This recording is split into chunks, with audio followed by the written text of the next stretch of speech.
ఇవాళ పాకిస్తాన్ యొక్క ముందు వైఖరిని తేడతలం అయింది. ఏదైతే అధికార లాంఛనాలతో వాళ్ళ ఉగ్రవాదులకి సంఘీభావం వ్యక్తం చేయడంతో ప్రపంచ దేశాలకు కూడా వారు వేసుకున్నటువంటి ముసుగు తొలగించబడింది. ఉగ్రవాదాన్ని ఇంకా ఇవాళ భారతదేశం నరేంద్ర మోడీ గారి నాయకత్వాన్ని సహించబోదని ఇవాళ ప్రపంచానికి కూడా ఇది తేటతలం అయింది.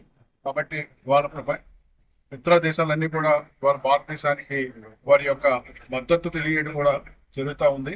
ఇవాళ పాకిస్తాన్ అష్టదిగ్బంధంలో కూరుకుపోయింది.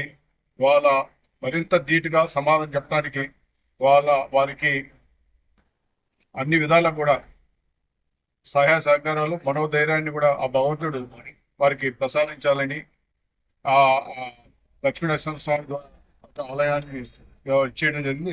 రాష్ట్ర పార్టీ పిలుపు వాళ్ళ ప్రదేశ నాయకత్వాన్ని రాష్ట్ర పార్టీ పిలుపునివ్వడం జరిగింది. ఈ రోజు రేపు ఎల్లుండి కూడా ప్రతి ఒక్క ఊళ్ళో వారికి ఆశీర్వచనాలు ఇవ్వాలని చెప్పి భారతదేశానికి మన విజయం సాధించాలని చెప్పి వాళ్ళ ప్రతి ఒక్క ఊరికి కూడా వెళ్ళి వాళ్ళ అర్చన చేయడం అలాంటి కార్యక్రమాన్ని చేపట్టింది. కాబట్టి మొత్తం ప్రపంచానికి స్పష్టంగా తెలిసింది శక్తివంతమైన భారతదేశ నిర్మాణంలో మరి పాత్ర ఏంటి.